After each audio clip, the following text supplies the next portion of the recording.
Hello, and thank you for tuning in to another episode of our PAC Politics podcast.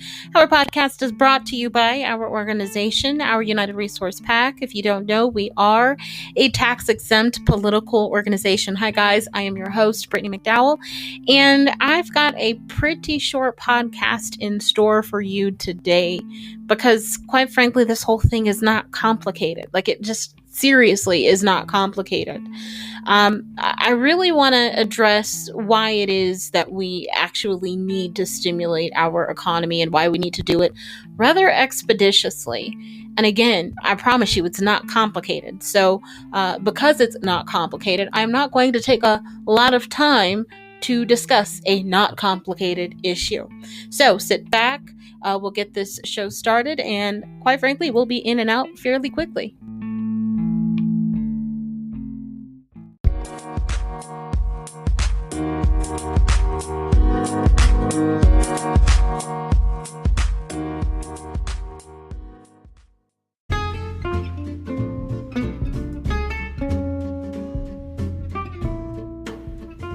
Hey, this is Brittany. Just wanted to shoot you a quick reminder. Look in the description box of this episode and you can find a link to our website. On our website, you can find our latest blog posts. You can find our contact information. You even want to make a contribution, you can go over there and do that as well. You can find out the policies we are looking at and targeting as an organization. You know, I say all the time that we are a tax-exempt political organization. If you want to know more about that, again, go on over to our website, our-pac.com, where you can find out everything you want to know. You can do everything you want to do. We will gladly welcome you on our website with open arms. Again, check out our website in the description box below.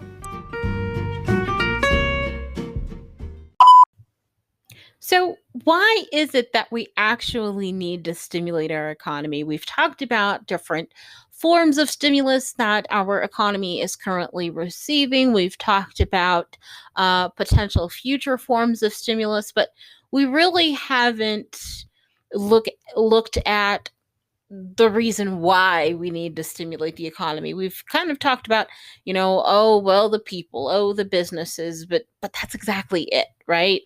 So look, this is, again, probably going to go down as one of my quickest episodes, one of my quickest segments, because again, it is not complicated to understand when you were truly looking at people, when you were truly looking at businesses. It is not hard to understand why we, in this very, very, very moment, need to stimulate our economy. We've heard, especially from Mitch McConnell, we've heard about how businesses need protection, right? We need those liability protections.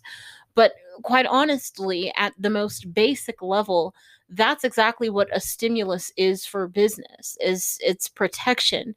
It's protection for businesses. It's protection for people. This is why we need stimulus, because we need to protect. We need to protect Americans. We need to protect the American economy. We need to protect the American way of life. And we can only do that if we stimulate our economy. And the key thing here, and I'm not going to belabor this because, again, remember, it's not complicated.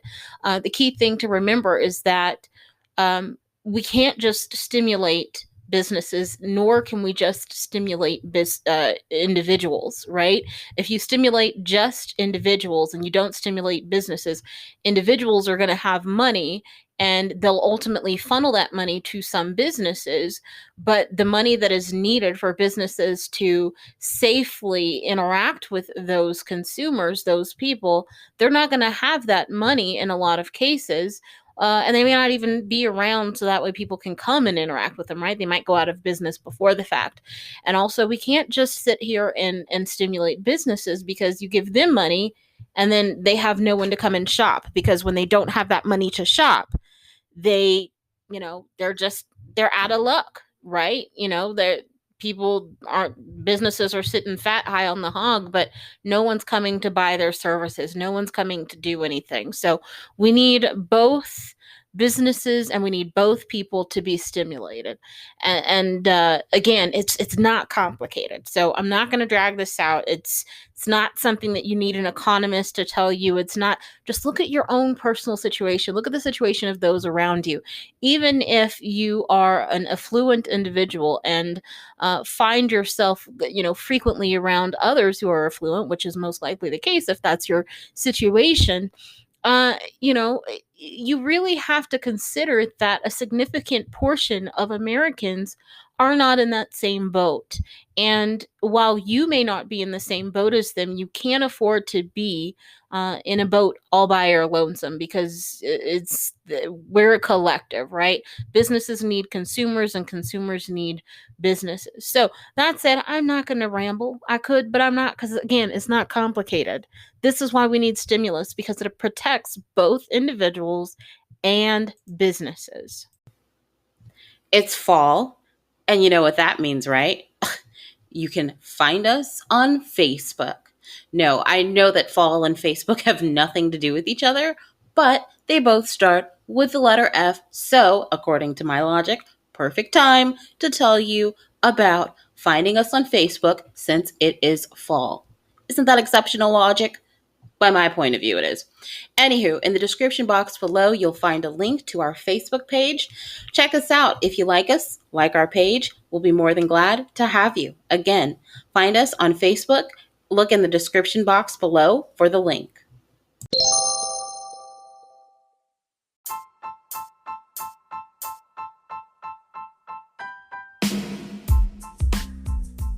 All right, ladies and gentlemen, so that is it. That is my very quick episode this Monday. There were other things that I could have talked about, especially recording this so late in the day.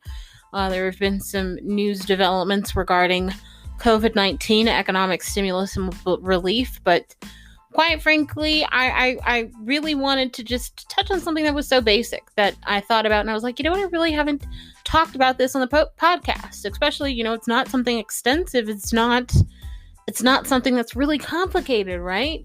This is why we need to stimulate our economy, because it's protection. It's protection for the American businesses, and it's also protection for the American people. And we cannot afford to stimulate one without the other. So that's safe. I hope you all have a good rest of your week. I plan to, I don't think that there's really much more that I need to say. I do want to say be safe. I really spent a good chunk of time at the end of the last episode almost begging and pleading with you guys for you guys to really take this seriously, because this is no joke. COVID is a killer, and it is no respecter of person, right? It doesn't care your socioeconomic status. It does not care your ethnicity. It does not care your level of educational attainment. It just cares that you are a potential host, right? And it, from a biological perspective, wants to do exactly like we want to do, and it wants to survive. And it's going to survive by putting itself somewhere and trying to replicate, right? But just keep it from doing that. Don't be a host for COVID-19. I know this is, the time of in season where, we are frequently hosts to family members who come into our homes and celebrate the seasons with us. And, we're, hosting our family and our friends. But I begged and I plead about that, and I'm not going to do that again. You either are on the same page as me or you're not. But just if you can keep from being a host being a host to COVID-19, even if you want to go so far as to be a host to your family and friends, I just please, guys, take this seriously. I say all the time, wear your hazmat suit. If you have one, please wear it. That's like your only hope at this point. And if you don't have one, be like me and consider getting one, because it's getting really serious out there. So that said, you guys have a fantastic Monday. I plan to have a fantastic remainder of my week as well, and I will see you next time. Thank you for listening to our Pack Politics podcast. It's been a good one, been a quick one, right? Have a good one, guys. Bye-bye.